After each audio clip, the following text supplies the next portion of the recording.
This problem is asked in October, November 2025 network analysis. This problem is very easy. Just ask only here what is current equation. What is unknown here? Only what is current.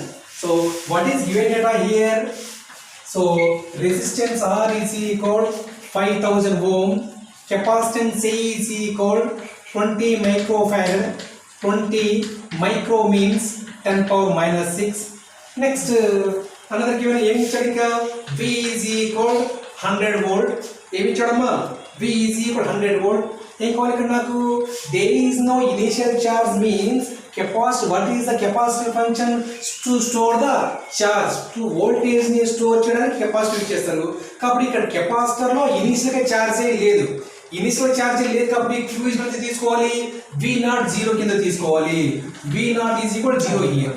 V0 is equal 0 volts. So what is unknown here? I is equal how much? I is equal how much? What is circuit here? What is circuit? Resistance, capacitance connected across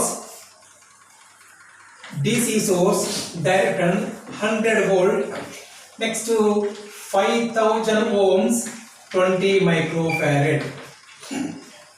What is the current complete equation? What is the current complete equation? What is current complete equation? I is equal V by R e power minus T by RC. T by RC. RC means time constant. I is equal V means 100 by R means 5000. E power minus T by R means 5000 into 20 into 10 power minus 6. So I is equal 0.2 e power minus 10t is the complete current equation.